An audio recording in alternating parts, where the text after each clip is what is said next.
Okay, so let's dive into this source material we have. It's a really insightful IE white paper and see how it unpacks this, wow, major shift happening in healthcare, all powered by tech, specifically for you, the listener. Exactly. Yeah, we're seeing healthcare move away from being, largely reactive. Like you get sick, you go see the doctor, that kind of thing. Right. Towards something much more proactive where people are continuously involved in managing their own health day to day. And this paper argues that one of the foundational technologies making this possible, this personalized smart health idea, is wireless body area network. The WBANs, yeah. WBANs. Okay. They are absolutely central to this new way of thinking.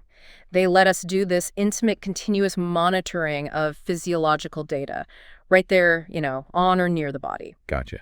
So our mission here in this deep dive is to go beyond just defining WBANs. We really want to extract the key insights from this paper, understand the core tech making them work, and explore some of the, frankly, transformative applications they're enabling right now. We're trying to pull out the most valuable nuggets for you from this pretty technical look. Right. And to really appreciate why WBANs are becoming such a big deal now, it kind of helps to zoom out a bit. Look at the bigger picture. We're dealing with some significant global trends.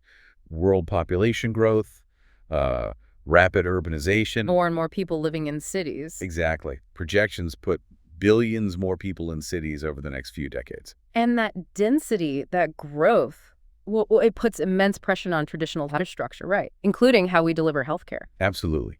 And then coupled with that, you've got the widespread integration of smart systems, the Internet of Things, AI. It's weaving into almost every part of life now. Yeah, it's everywhere. And these aren't just abstract ideas. They're really the fertile ground that's enabling these new healthcare models to emerge. Okay, so WBANs aren't just some standalone gadget then. They're part of this much larger wave of connected intelligence. Precisely.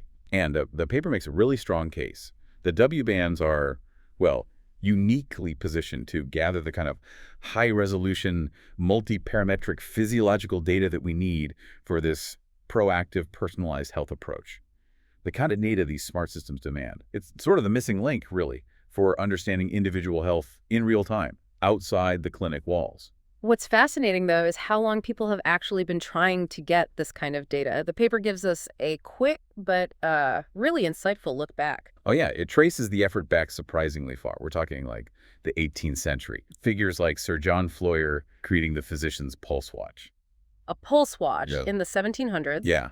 Essentially one of the first attempts to, standardize measuring something like pulse rate instead of just manually feeling for it. Wow. That puts things in perspective. It does. Then you see the development of tools like Ludwig Taub's work on temperature measurements or Scipione Rivaracci inventing this sphygmomanometer for blood pressure. The cuff thing. Yeah. Right.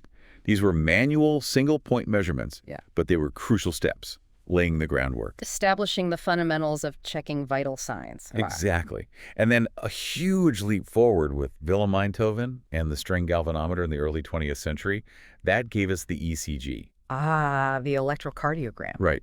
Suddenly we move from just simple readings to capturing dynamic electrical activity of the heart. A tool that's still completely indispensable today. Totally.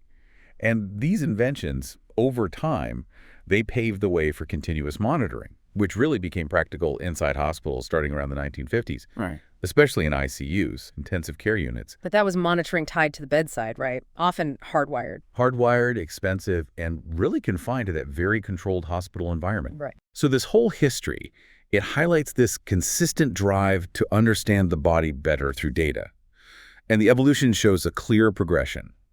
From manual snapshots to more sophisticated tools, then to continuous monitoring inside the hospital.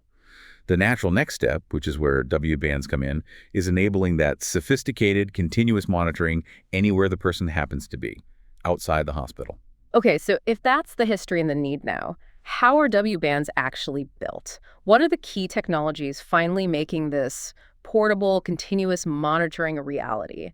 The paper points to three main pillars. Yeah, three core areas. First, there's the huge leap in sensor technology itself. I mean, the miniaturization possible now is just astonishing, largely thanks to MEMS microelectromechanical systems. MEMS, right, tiny machines. We're talking sensors that are incredibly small, down to micrometers. And it's not just about shrinking electronics, is it? It's making physical sensors that can actually detect things like motion or pressure or tiny electrical signals at that scale. Yes, exactly. And the real innovation for W-bands is getting these tiny sensors integrated into things we wear every day.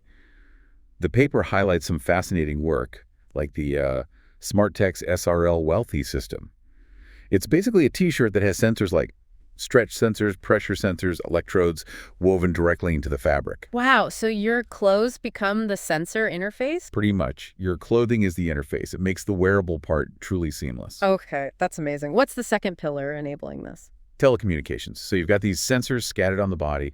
You need a reliable, really low power way for them to talk to each other, or maybe to a central hub like your smartphone. Right, low power is key. Absolutely. Standards like those in the IE 802.15 family, Zigbee is a well-known one. They're critical here. They're designed specifically for low-cost, low-energy use over short distances. Which is essential for battery life if these things are on you 24/7. Couldn't function otherwise, really. And the third pillar, which is arguably the most complex, is data analysis. Because W-bands, they generate this just torrent of real-time, high-fidelity physiological data, turning all that raw data into something useful, into actionable insights. That takes sophisticated techniques. Yeah, you need more than just a stream of numbers. You do. You need big data processing methods, pattern recognition, advanced AI algorithms. You need to spot trends, anomalies, or correlated events that actually mean something. Makes sense. And the paper introduces this really interesting concept called network physiology. It goes beyond just analyzing data from one sensor at a time. It's about understanding how different physiological systems like cardiovascular, respiratory, neural, how they all interact in real time. So seeing the body as a whole network, not just separate parts. Exactly. Treating the body as a complex integrated network. And that means analyzing multiple beta streams together simultaneously to see those connections. That feels like a really crucial shift in perspective, moving away from, siloed medical views towards a more holistic understanding of the body in action. Okay, so with these capabilities, tiny sensors, low power comms, smart analysis, what are W-bands actually letting us do? Let's look at the applications this paper talks about. Right. Well, one of the most immediate and impactful areas is remote monitoring. This is truly transformative for managing chronic conditions, or maybe detecting acute events, but outside of a hospital setting. So how does that change things for someone living with, say, a chronic condition? Well, potentially, it means fewer trips to the clinic, greater comfort monitoring things at home, and crucially, the ability to detect problems as they're happening, rather than waiting for symptoms to get really bad. Okay, like an early warning system. Sort of, yeah. The paper gives a powerful example, detecting epileptic seizures based on changes captured by W-band sensors. Things like movement patterns, maybe even brain activity from wearable EE. Getting that early detection can be critical for safety, for intervention. Yeah, I can see that. That really shifts the point of care and potentially gives the individual a lot more freedom and security, too. What's another key application? Rehabilitation. W-bands can provide objective, continuous data on how a patient is progressing during therapy. Physical, mental, or sensory rehab. How so? Well, sensors like accelerometers can track movement precisely. EMG sensors can measure muscle activity. EEG for brain activity. All this data can quantify performance and how someone's responding to therapy. So moving beyond just the therapist's subjective assessment or how the patient feels they're doing. Exactly. It gives therapists and patients really precise feedback. The paper mentions systems like the EP Medics monitor being used in cardiac rehab or using sensors for neuro rehab after something like a stroke. This data can help tailor the therapy plan, track if the patient is doing their exercises, and potentially even boost motivation by showing tangible progress. Right, making the recovery process more effective, more data-driven. You also mentioned biofeedback earlier. How does that fit in? Yeah, biofeedback is interesting. It uses the data from W-bands to give patients real-time information about their own physiological state. It's called extrinsic biofeedback. The goal is basically to train people to gain conscious control over bodily processes they usually can't influence directly. Things like heart rate variability or muscle tension, even skin temperature. So using the W-band as a tool to sort of teach your body new tricks. In a way, yeah. The paper distinguishes between physical or biomechanical feedback like posture and physiological or neurovascular feedback like heart rate. And the applications are pretty broad. Managing chronic pain, stress reduction, headaches, maybe even helping with things like hypertension.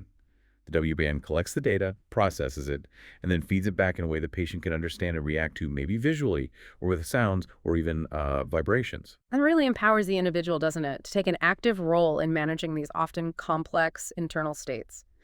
Okay, and the final big application area the paper explores. Ambient assisted living, or AAL. This is about integrating W-bands with smart home environments. The idea is to create these supportive ecosystems, especially for older adults or people with disabilities who want to live independently for longer. Ah, so the smart home itself becomes a kind of care partner, using the W-band data as part of its intelligence. Precisely. The W-band monitors the person's activity levels, their physical state, maybe even cognitive and emotional states, all within their home environment. And this data interacts with other sensors in the home. The paper mentions the Usilia project as a great example.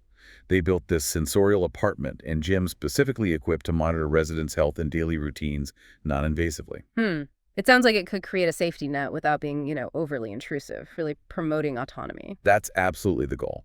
It provides continuous oversight, helps ensure timely help if needed, but offers a potentially less restrictive alternative to, say, traditional residential care. What really stands out across all these examples, the remote monitoring, the rehab, biofeedback, AAL, is how WDANs fundamentally shift the focus and the location of healthcare. Oh, wait. They seem to be enabling this move away from just episodic care delivered to a patient in a clinic towards something more continuous, more personalized health management that's actually integrated into daily life. It really empowers the individual. Absolutely. It's about taking these sophisticated health monitoring and management tools out of the hospital and putting them onto or near the body, giving us continuous, non-invasive, real-time data like never before. So yeah, this deep dive into the IE paper makes it pretty clear that W-bands aren't just another tech gadget. They really seem to represent a revolutionary step towards genuinely personal, proactive healthcare. Leveraging all these advancements, sensors, communication, data analysis